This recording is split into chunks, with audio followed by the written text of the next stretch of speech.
I'm the Geeky Amreeki. And I'm Hamad Al-Amari. And you're watching Distant Socializing.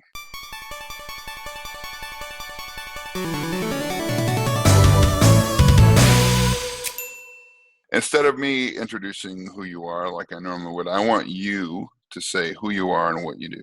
I am Hamad Al-Amari. I am a comedian, entrepreneur.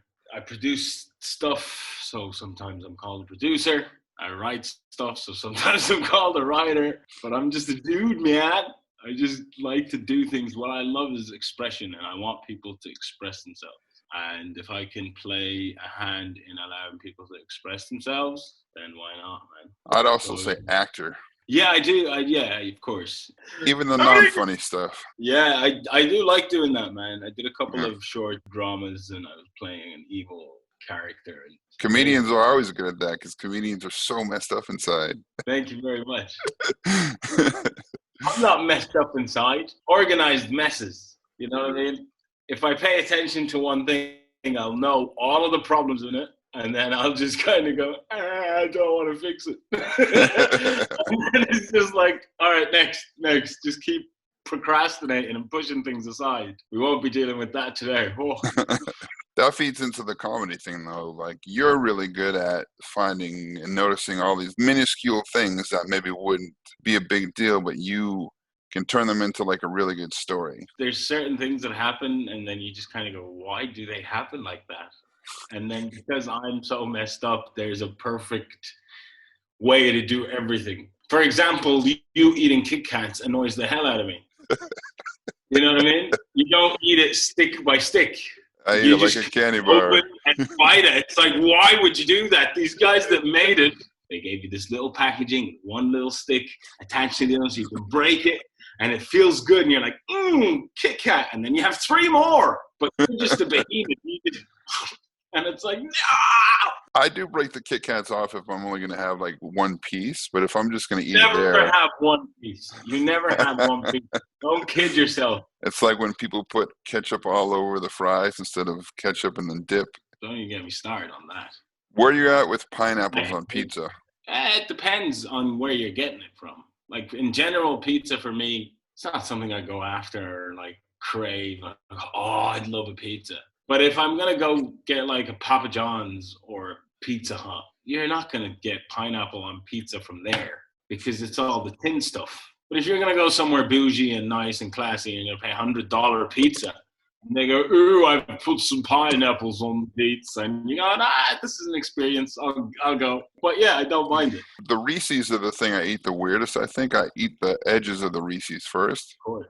And then the peanut butter. That's what I do. See, thank you for bringing it up. How to eat a Reese's Pieces. You take the chocolate edges off the side first. You nibble them so that you don't get any of the peanut butter bits in the filling, right? And by the way, it's all about the filling.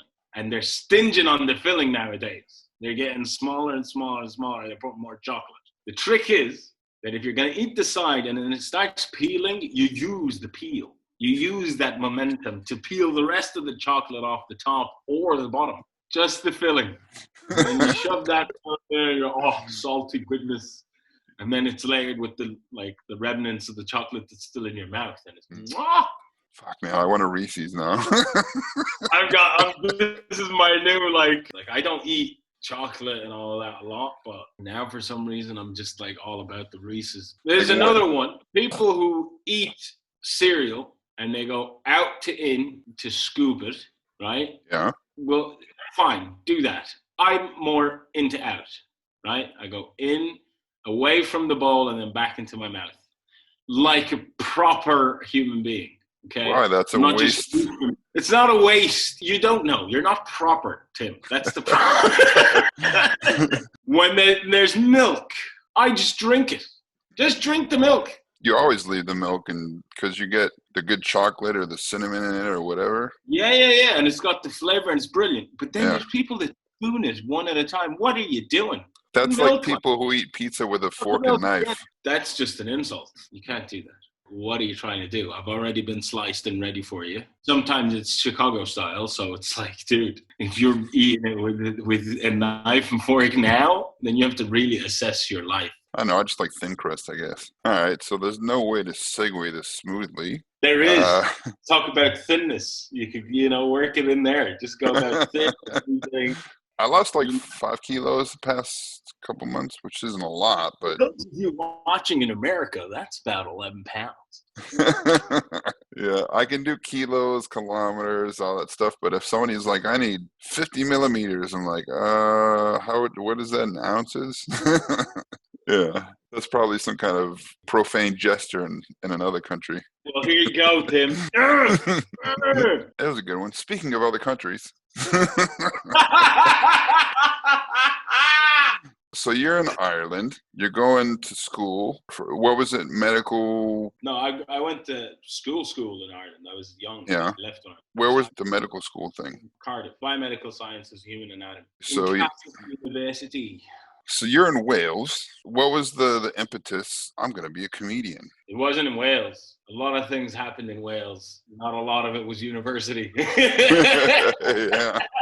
Not a lot of it we can talk about here. Yeah, so many things. But I came back to Qatar. I dropped out. I just didn't finish. Came back to Qatar, and one of my friends was like, dude, you're funny. Get it going. Mohammed Fahd Kamal, he's the one who got me into it. He is a fantastic comedian. But I don't think he's a comedian anymore. He's still one of the funniest people I know. He has these quirks about him. He made it sound like it was the end of the world if I didn't go. And I practiced my 5 minutes. And he's like, 5 minutes. And then he got me on stage, and it turned out to be like closer to 10 because I didn't know timing meant or rapport or and then it was just natural. I remember being backstage, and I say backstage, it was like a corner. The first thing I did, it was in a corridor outside a restaurant, right? And people were going to the restaurant, and we were just kind of available outside.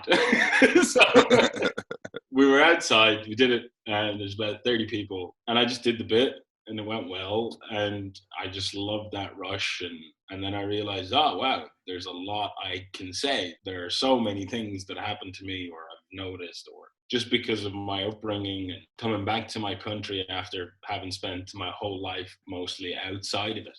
Having to relate to yourself or to what the notion of a Qatari or whatever, or Arab or Muslim or whatever it is, and then to come back and try and, identify, because whether I identify it or not, I'm just in that picture. I'm the Qatari guy. I'm the Qatari comedian. I'm the Qatari entrepreneur. I'm not just an entrepreneur.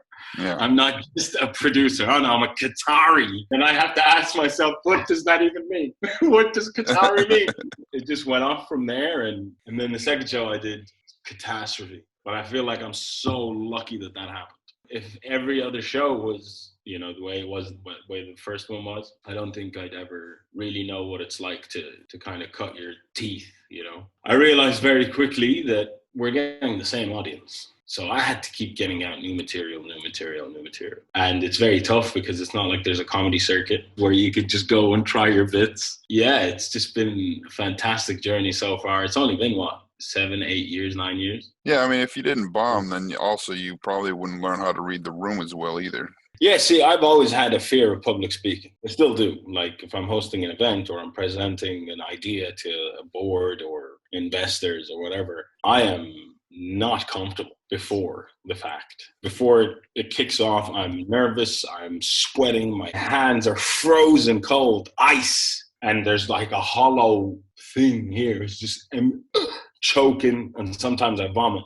Most of the times I vomit. Yeah, I've seen all that. You pacing, you're like basically doing yoga on the stage before you go out. And I gotta meditate and center myself because it's tough. And I'm so happy that I got into meditating. Like I've been meditating for like 3-4 years. Yeah, but it's funny because you might be nervous and all that kind of stuff. And I've seen like when you're backstage and how nervous you are. And then I go out front to like film it or whatever. And you come out and you can't even tell. You're just like, hey, what's up? And I was like, what happened? It's showtime, baby. It's go time. Who's your favorites right now? I like Bert Fleischer, Segura. I still love Louis Chappelle. You see new special? No, not yet. I want to. Like, I mean, coming back from, because in America, you guys are you're crazy what they're doing. Cancel culture, man. Cancel culture. They're talking about an apology from Robert Downey Jr. for doing blackface on Tropic Thunder. And it's like, the whole point of what? him doing that was to make fun of it. And there's no apology. Cancel RDJ. What are you talking about? Unsubscribe, man. Or sit with yourself and go, hey, why am I so weak? You gotta show outrage to show how empathetic and thoughtful you are, and to show people like what a good person you are. If you don't do that, then they're not gonna know.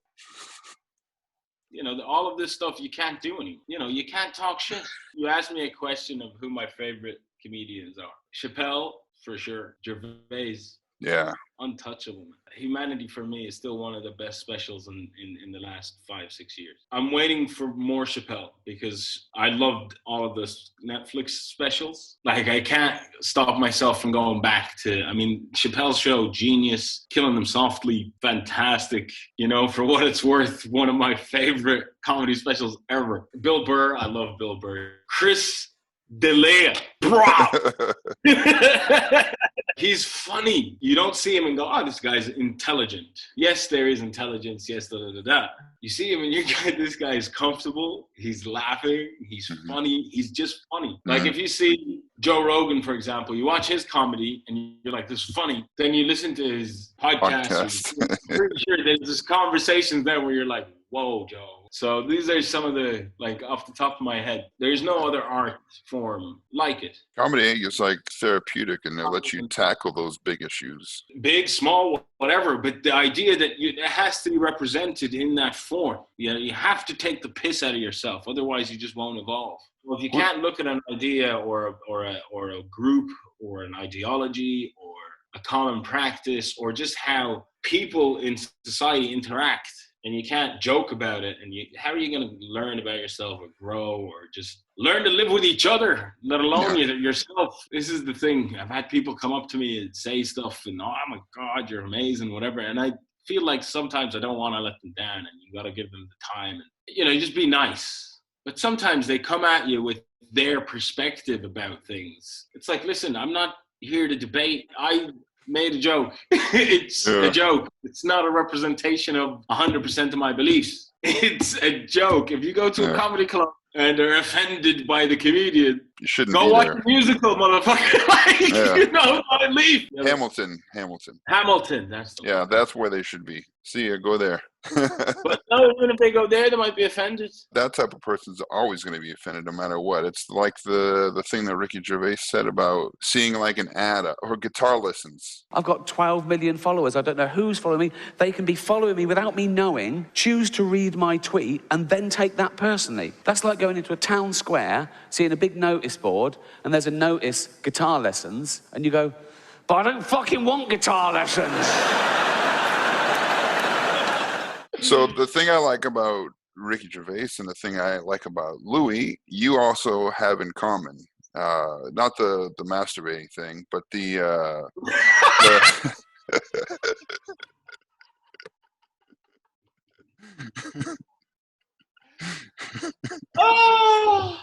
the writing, directing, editing, because you can do all that stuff. So are you trying?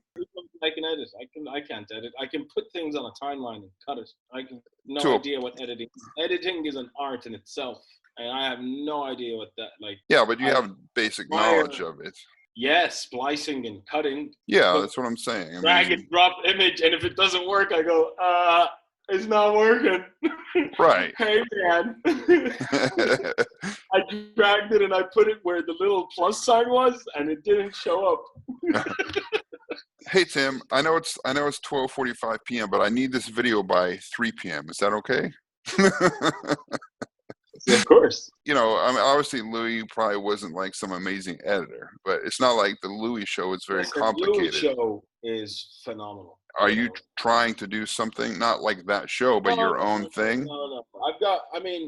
Right now, the point in my life is there's a lot of stuff going on, and I have kids, and I need to provide, and you just kind of know where not stability. I'm getting excited about other things that I believe will add value to humanity, and things that I believe that will make people's lives better because of these technologies or whatever it is that I'm involved in. And I'm just so excited about it. And I just want to be there for it and not miss that part. And I do write a bit in here and there, but it's not to say that they'll never see the light of day. I will eventually do it, but I just need to be in a space where I can deliver. But yeah, nothing like near future is I'm not saying that I'm going to produce something that's coming out next week or next month. Like the one thing I want to do is create a show in Arabic just to take the piss out of Arabic TV dramas and Arabic comedies. This telenovela, theater, TV, I don't even know what formats they are anymore.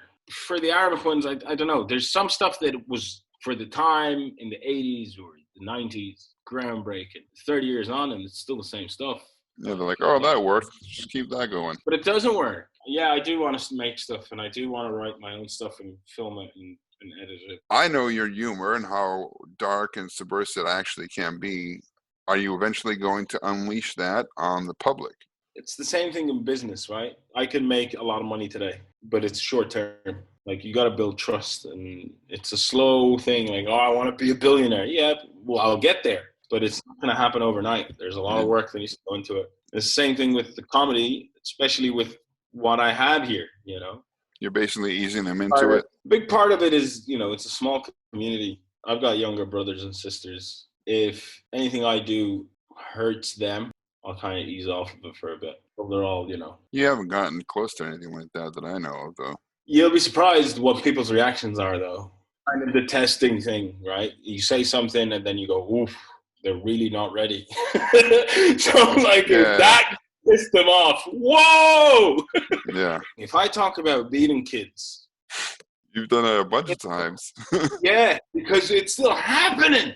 And I'm making jokes about it. And people will find it funny. And sometimes when you hear the laugh, they're laughing at it because they're beating their kids. They're not laughing at it because they're like, oh, those people are bad. You shouldn't do that. You know what I mean? Like, you can hear it, and they're like, like, no, stop doing that. Yes, you remember Ahmed when I killed him?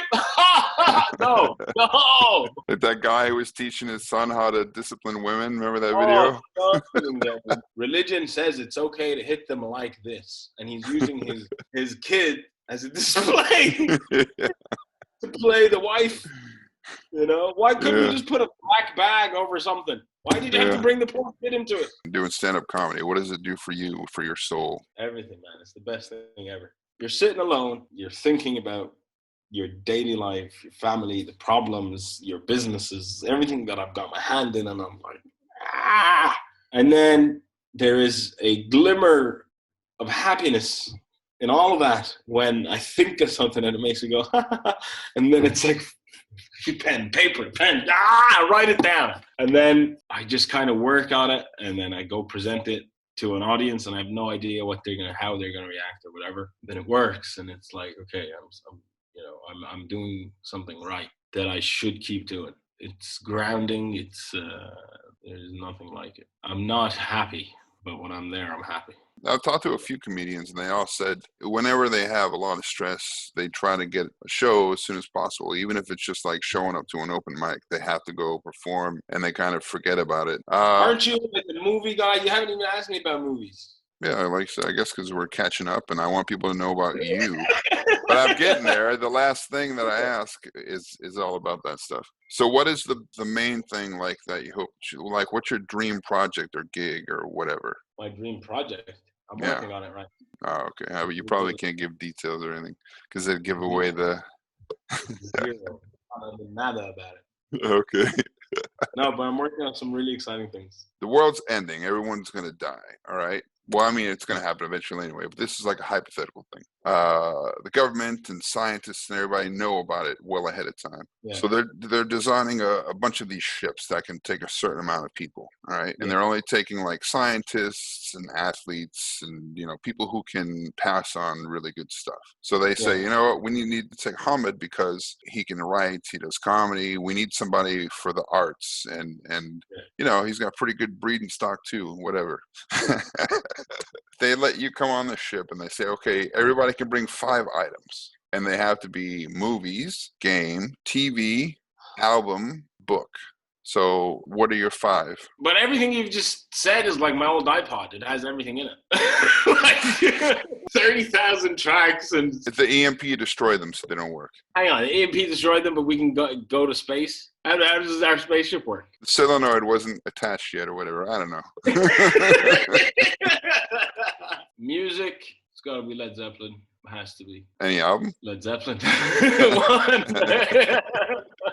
If I can get their collection, am I allowed to do that? Like get their greatest hits? Or yeah, that's fine. That's fine.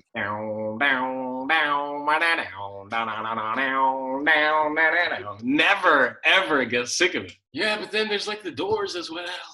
Marvin Gaye and Billie Holiday and Miles Davis. And there's so many. I can't. You have to. You got to leave room for everybody else on the ship. Am I allowed to see whatever? Are we sharing our music? Yeah, of course. I mean, I'll check with everyone else then and I'll make my decision. Movie? It can be a movie, TV show, even a comedy special. Carlin, man. Yeah, can I not just get the collection? Like, can I get the collection of Carlin? Can I just get his collection? Yeah, that's fine. It makes sense too, because most of the other ones that you like will probably be on the ship. Okay, so Led Zeppelin, George Carlin, and a book. What's the book? The Art of War. Yeah, I'd be more the Lao Tzu, how to feel better about stuff. Oh, really? No. That book should be taught in school. It is in all the military schools. All the officers have to read it. I use it as business. Like, it really helps in business and just thinking and how to think strategies, how to know your place, how to get to where you want to get to. It's not just applied for war. It's a fantastic piece of work. Wim Wenders is photography, man. And he has a photography gallery. And there's one, like a diner. Don't know why, but that picture is just for some reason I have some kind of affinity to it. Another one is Sebastião Salgado. I think he was doing the oil fields erupting in Kuwait. So many accolades. But there's one picture of a man being engulfed by flames and 2 people like kind of trying to help him, and there's oil. Phenomenal photo. Like just woo, pen and a paper, man, a notebook and a pen. I have to be able to write my stuff. Yeah, that stuff's all good. You know, this is just like pop stuff. I have it already, so I can continue to... I think you're overthinking it. No, I'm not, because I'm worried if I say something, I'm leaving something out. And like I'm thinking Muhammad Ali, there's a lot I still don't know about the world. So when, the more I learn, the answers will change. But one of the worst days of my life was when I heard that Muhammad Ali died. Like when Robin Williams died, that was bad. Still irritates me. Such a waste, Yeah, but we don't ever know what's going on in people's heads, man. Yeah, and I know. A lot of shit that people go through. But when Muhammad Ali died, I didn't realize how much I loved that person. I was broken for days, man. I was born in 88. Like, I didn't even see any of his fights. So I don't know why I like that. But I think because of that feeling, I have to take something of Ali with. It's a more eclectic list than everybody else had so far, so it's pretty cool. How? Because you picked like some photography, you picked Muhammad Ali's biography. Everybody else is like, this is my favorite record. This is my favorite game. I don't have a favorite game. I do not have a favorite game. And I know that you're a gamer, and you made me play Titanfall, and I still hate you for it. Titanfall, the single player was good. I couldn't, but I had to finish it, and you knew that I have to finish it. Because it's a dope campaign. You knew that if I started it, I was going to finish it. It's only like 6 hours or something, so it's not too bad. Not worth it at all. You are insane. But that's me. Like, I'm not a gamer. Like people who play Destiny. And that's not true. You're a hardcore gamer when it comes to multiplayer stuff, especially Call of Duty. You know why I like Call of Duty? Because you get to go on there with your mates and run your mouth. Yeah, you shit talk, man. It's shit talking. The art of shit talking, man. You put your headphones on and everyone talks about everyone's mother. And it's like, okay, well, let me talk about you. And that's when everyone's like, it's easy to say your mother is this. And it's like, oh, okay, 12-year-old kid who knows nothing about life. And you want to step up to me? Let's go. And the amount of times I've had people break down. I don't want to play, and you can't say that to me anymore. I don't know. I try to be nice. We call them squeakers. I try to be nice to the squeakers as much as possible. And if they annoy me, then I just mute them because I don't want to end up like saying the things I'm able to say, which are pretty bad to little kids. So I just mute them like, whatever. That's their parents' fault. If I'm on Warzone and there's a 13-year-old on it, if I emotionally scar him or whatever, that's not on me. He should not. There's a big tag on it. It says 15 or whatever. Rated M for right? mature. Right? Boom. He's not mature. Yeah. So you bought it for him, gave him the credit card, and you're like, yeah, go on. Go ahead. Well, not really. A piece of advice you would give to people right now, like a life one, and then one about during the quarantine. The quarantine one is easy. Patience with yourself, with people around you, with the lack of people around you, whatever, right? You have to remember that for me, my family's here, my kids are here. There's a busy house. So what I wish is that there was no one. There's on the other side of it, there's someone who's alone, right? And has no one. And he's just sitting in the house alone. He's going, I want people. No, you don't. Learn to live with yourself, love yourself, take this opportunity to understand what you are good at and what you're bad at. I love alone time. I love it. I cherish it. Every second of it, of me with myself is, I don't get it. There's a lot about me that I don't know. And the more I sit with myself, the more I can. But even when I'm alone, I'm doing other things like work or whatever. But to be truly alone in solitude, it's imposed on you. Mm-hmm. You're going to feel that resentment. You're going to feel like this, chill, just chill, be patient. Post-quarantine, what's a piece of advice? Just don't rush back into things, you know what I mean? After quarantine, just respect other people's decisions. If someone across from you is still social distancing and still feels a bit, then respect that.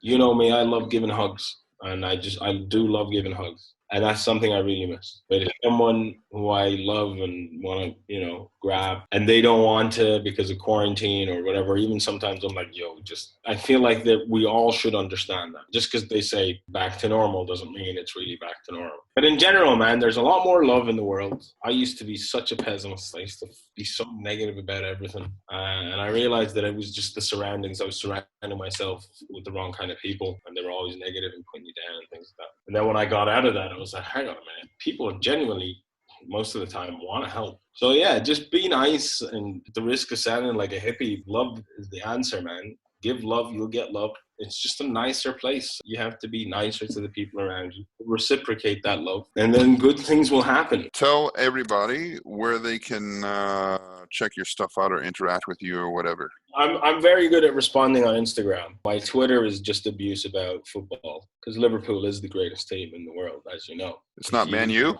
Better watch yourself. I know it's quarantine, but I'll still kick you out. Although I can never do that because you're a behemoth. With the massive pain threshold. Instagram is my place now. I deleted Snapchat. I hate Snapchat. I'm not on TikTok. Not gonna be. You don't want to be TikTok famous? I don't even know what that means. I thought it was all Insta famous. That's the term. It's TikTok famous, whatever. Did you see this video where they throw something or perfume and then they grab it, or they throw a can of Coke across and this other guy grabs it? What is that? The first one was all of the stuntmen and stunt ladies in Hollywood. They got together and they made this really cool 2-minute video where each one leads to another some sort of stunt. One guy goes through a table, another one flies over a thing, whatever. And now the thing about TikTok is once somebody does something cool, everybody else copies it. So it's like Vine. All it is 15-second Vines instead of 6-second. Did I answer all your questions? I had 15 questions, and we answered most of them just through I've talking. always wanted to ask you this question. Why do you write like a 4-year-old? Because I'm writing at the speed of my thoughts. If it's something... Yeah, but not do joint writing. No, most of them are separate. See? It just looks like a 4. I wrote producer, writing, editing. Why not subversive? Oh, that one. The sarcasm work in the GCC. That was one. Well, thank you very much. I really enjoyed my time. Thanks for being on, man. Yeah, I hope we could do this again, maybe. Yeah. By a round of applause, how did it feel to be on the show?